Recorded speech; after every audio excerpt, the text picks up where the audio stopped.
Hace unos días estábamos platicando sobre el aniversario de la Unión Europea y también de la necesidad que hay hoy día de poder tener una conversación global en torno al futuro y al presente con problemáticas que cada vez son pues más y más urgentes. Una de ellas, por supuesto, es el cambio climático. Y hoy tenemos una mesa de lujo. Para mí es un verdadero honor poder saludar en esta mañana a Gauthier Minot, es embajador de la Unión Europea en México. Bienvenido, Gauthier, ¿cómo está? Muy buenos días. Muchísimas gracias, muy buenos días. Un saludo a ti, a tu auditorio. Gracias por estar con nosotros. También está con nosotros Zoltán Nemet, embajador de Hungría en México. Bienvenido, embajador. Muchas gracias y buenos días para todos, para ti y para todo el auditorio. Muchísimas gracias. Y también se encuentra el embajador de Italia en México, Luigi Di Chiaria. Gracias, embajador. Buenos días. Es un placer, Luis. ¿Cómo estás? Bienvenidos todos. Hoy platicaremos de muchas cosas, pero bueno, abramos con el asunto del cambio climático. Hay discusiones que se están dando en la Unión Europea con respecto al tema del cambio climático. ¿Quiénes son los que más contaminantes están haciendo? No es lo mismo, no contamina igual un país muy industrializado que uno no tan industrializado. Entonces, bueno, pues yo quisiera preguntarles en dónde estamos, qué es lo que están haciendo. Comenzamos con usted, Gauthier Minot, embajador de la Unión Europea. Pues estamos totalmente movilizados sobre el tema. Eso es la gran brújula, digamos, de nuestra acción global. Lo que llamamos el Pacto Verde Europeo, que pretende alinear todas nuestras políticas sobre un objetivo muy ambicioso de descarbonizar nuestra economía de aquí a 2050, con una etapa intermediaria en el 2030 de reducción en un 55% de nuestras emisiones. Y vamos por buen camino. Estamos terminando de adoptar un paquete legislativo de 13 leyes en muchos sectores para permitirnos alcanzar ese objetivo y ojalá incluso superarlo. O sea que es un tema donde estamos comprometiéndonos a nivel europeo, a nivel de bloque. Y luego obviamente nos repartimos el esfuerzo, pero los compromisos que hemos hecho a nivel del Acuerdo de París contra el cambio climático son a nivel europeo. ¿Continúa muy vigente aún estos acuerdos? ¿Ha habido violaciones de algunos países u otros? Menciono el del Acuerdo de París por toda la polémica que se ha venido dando. En algún momento, cuando Donald Trump fue presidente en los Estados Unidos, como que quiso salirse un poco del tema. ¿Qué tanto se está acordando dentro de la Unión Europea, embajador?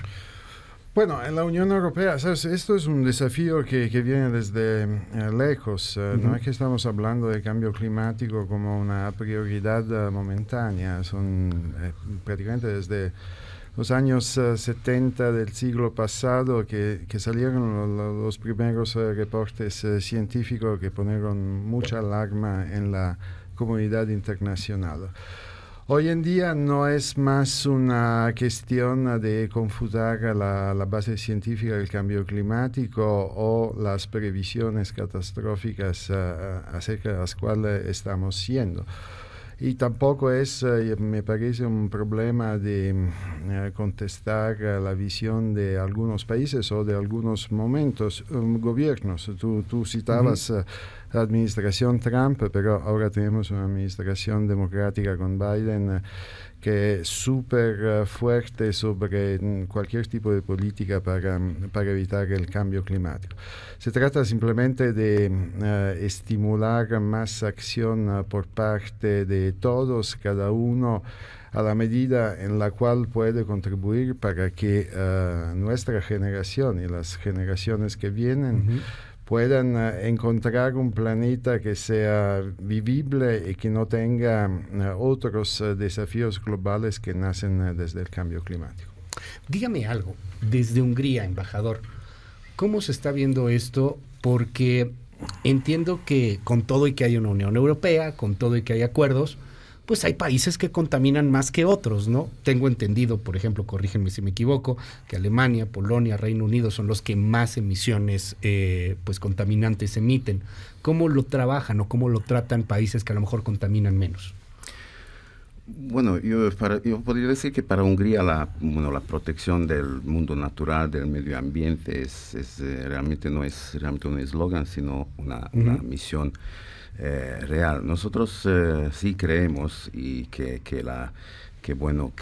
se puede mejorar la competitividad, se puede aumentar, digamos, la capacidad industrial, reduciendo las emisiones. Y es lo que hemos logrado en estos últimos años, y fuimos quizás el primer país de la Unión Europea quienes han ratificado el Acuerdo de París. Okay. Y bueno, por ejemplo, solamente un ejemplo, sabemos que, bueno, el 14% de todas las emisiones que salen, las emisiones contaminantes, salen de las carreteras. Entonces, que es muy importante también en la industria automotriz, es la transición eléctrica, es lo que se está pasando.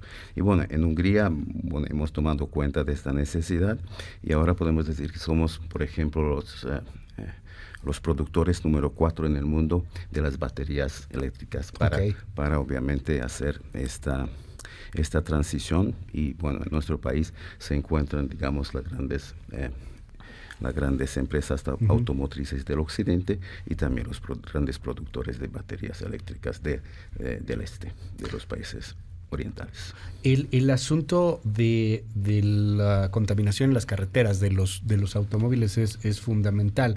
¿Cómo se está avanzando ahí? Porque también empieza, y esto lo conocen todos, hay quien dice es que si no se hace correctamente, producir de forma masiva autos eléctricos puede llegar a ser inclusive hasta más contaminante que el auto eléctrico, que los autos de combustión. ¿Cómo están supervisando que los autos que se fabriquen realmente no estén tampoco contaminando al momento de fabricarlos, embajador?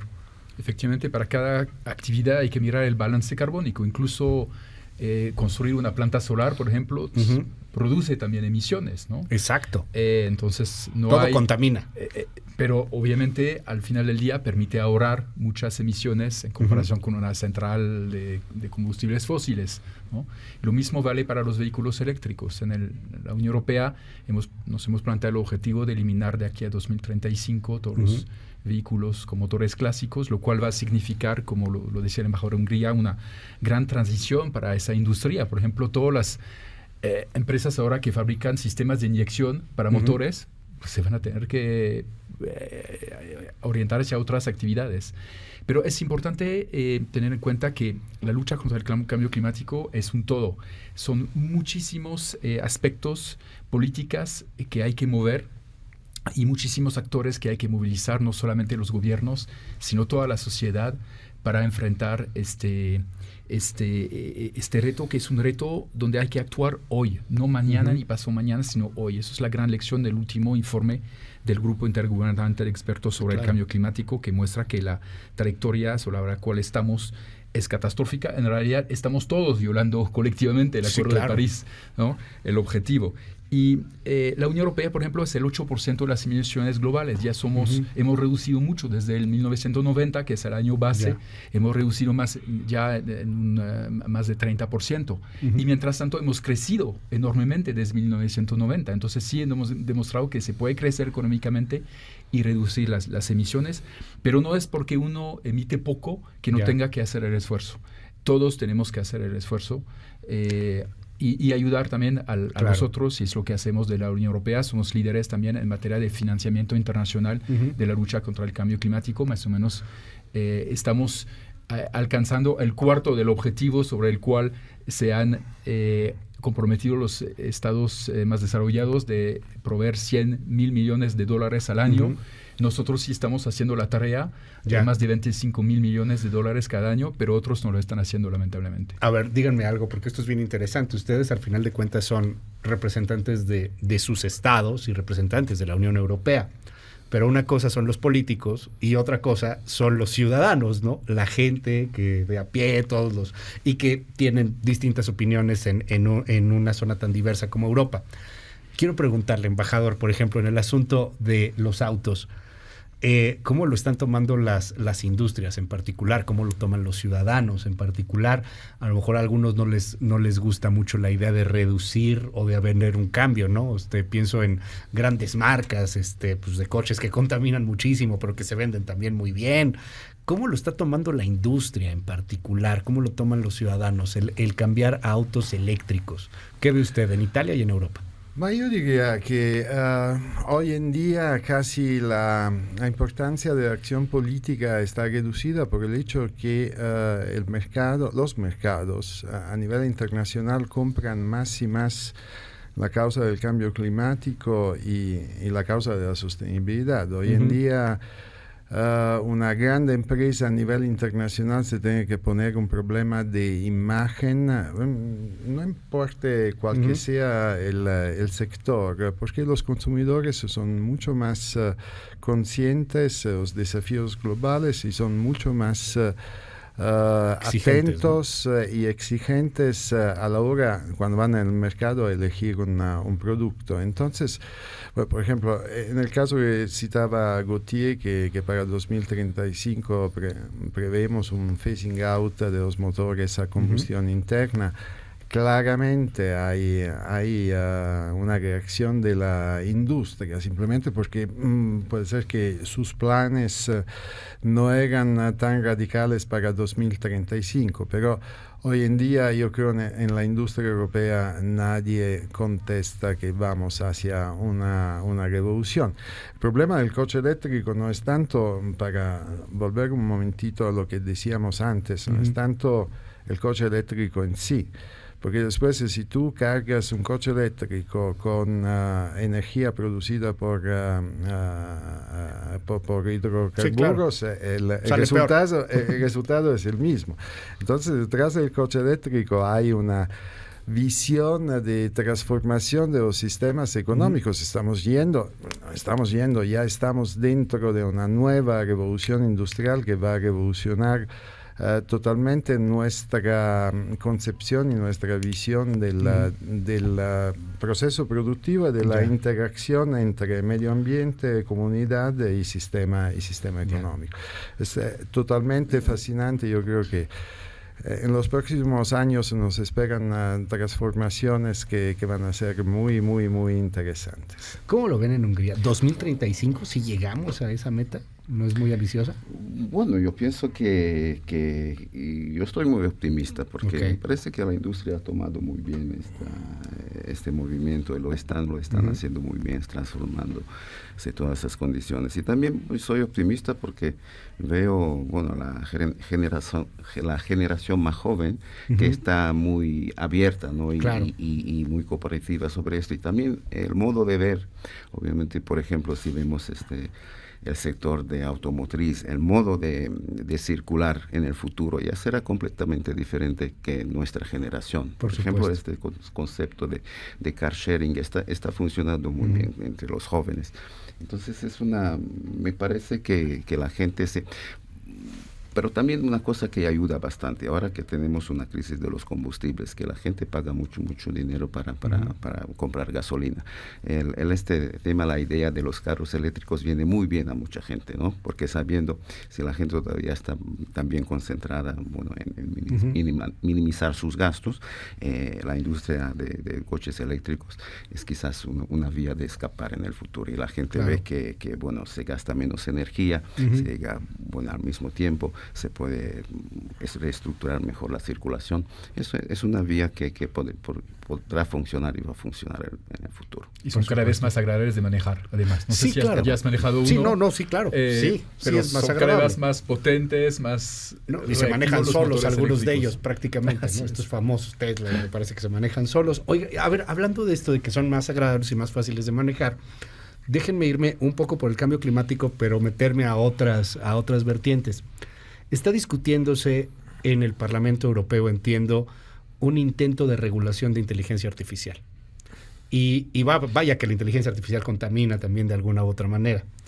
En Italia han hecho cosas interesantes con la inteligencia artificial, incluso entiendo que se suspendió por un momento el famoso ChatGPT, luego ya regresó, etcétera.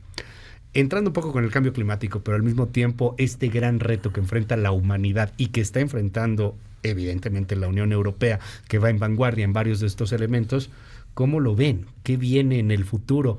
Leía por ahí algunos articulistas y decían, lo que hemos avanzado en estos años en estos últimos 5 años es prácticamente es superior a lo que habríamos avanzado en los últimos 20 años. Es decir, estamos avanzando a ritmos brutales este asunto y tiene implicaciones por todos lados. ¿Qué me dice, embajador? Que es un reto que veníamos venir desde hace ya muchos años. Sí. Y de hecho en la Unión Europea se presentó hace 2 años un proyecto de legislación que ya está bien avanzado en el Parlamento Europeo y en el Consejo, los 2 colegisladores de la Unión Europea.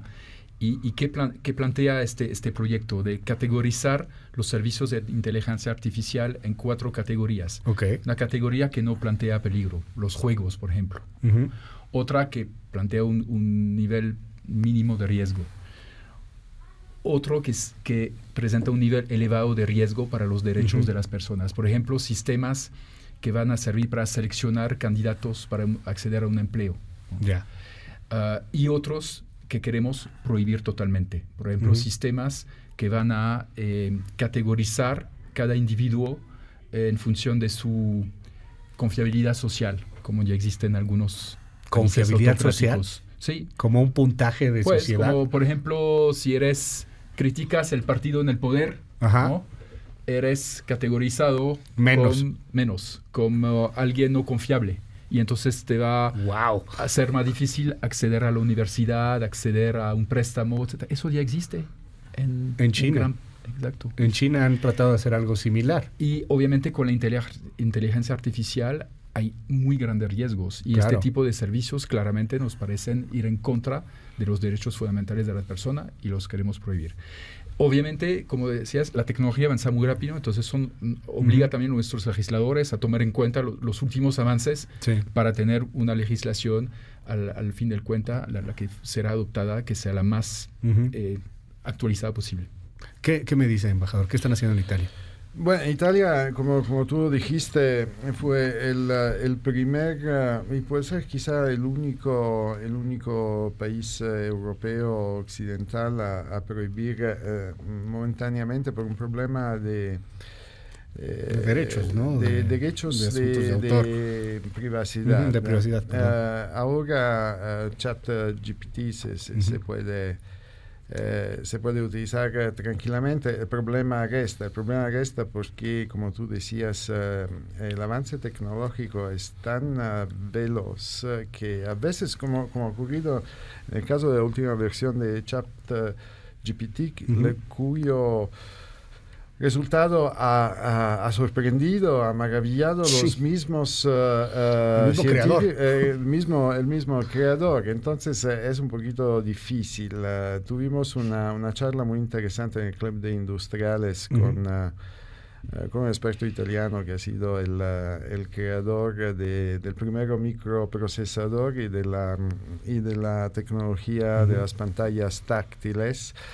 Y por el momento yo me quedo con la gran diferencia entre la inteligencia humana y la inteligencia artificial es que la inteligencia humana tiene una conciencia.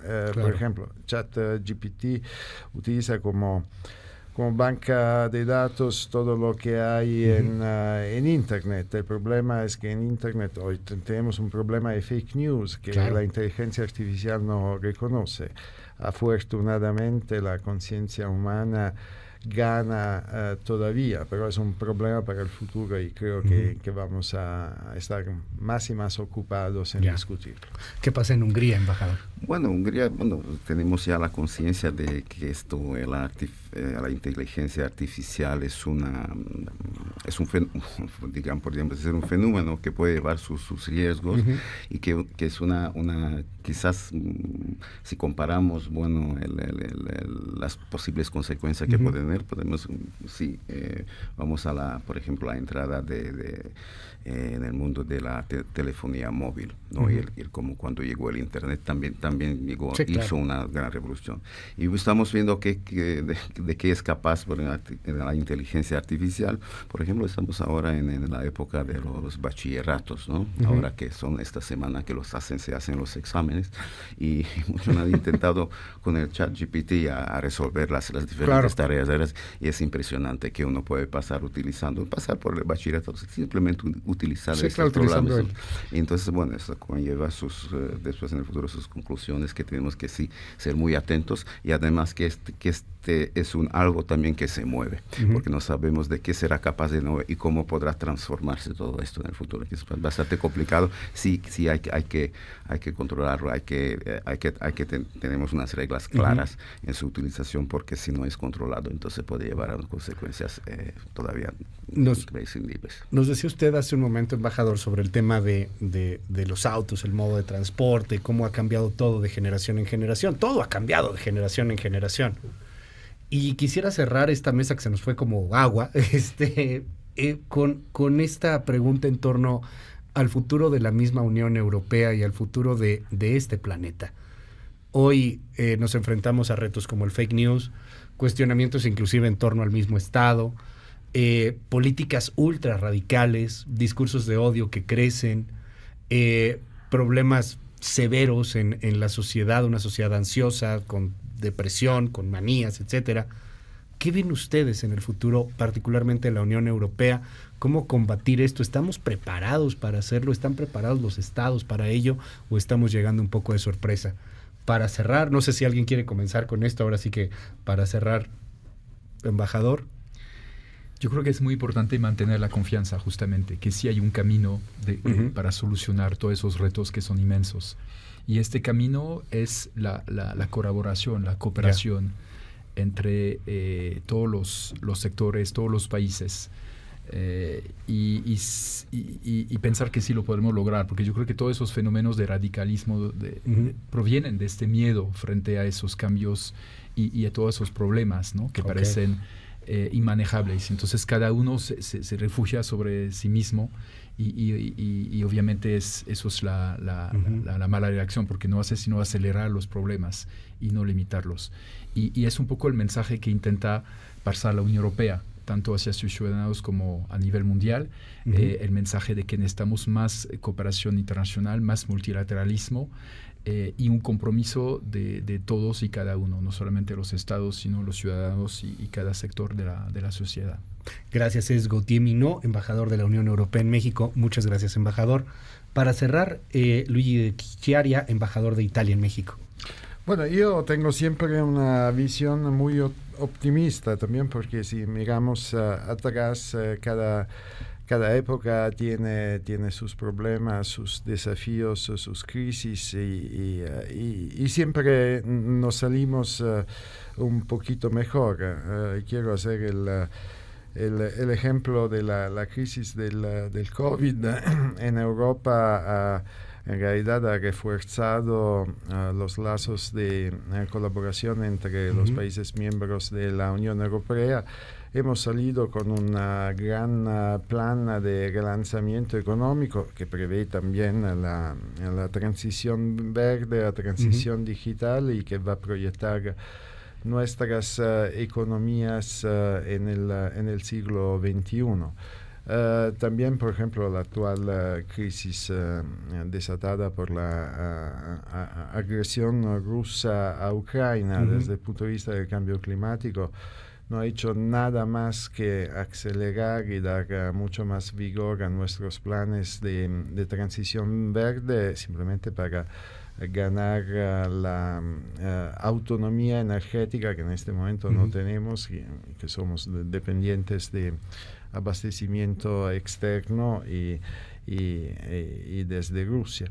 Entonces, detrás de cada crisis hay una oportunidad, y si uno mira al percurso que ha hecho, yo diría, el planeta, la humanidad en los últimos 25, 50, 100 años, siempre nos encontramos con nuevos problemas que derivan de la resolución de otros problemas. Siempre va a ser así en el futuro, pero con mejoras evidentes en todos los sectores.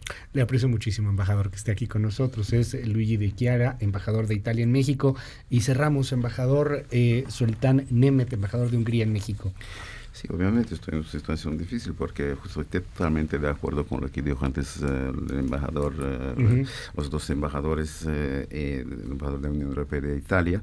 Obviamente sí, lo que yo también soy optimista y bueno, hemos visto en los últimos años que siempre cuando la Unión Europea se enfrentaba a una crisis, siempre salía más reforzada de la crisis. Esto es un fenómeno que nosotros hemos visto y obviamente yo creo en esto que será así en el futuro. Lo importante también que los retos, que son retos comunes, sean siempre tratados unidos, ¿no? Y no desde puntos de vista de diferentes ideologías o políticas, porque siempre tratar los retos comunes tienen que estar unidos. Es la regla principal y me parece que siempre la Unión Europea ha pasado este examen con los tiempos.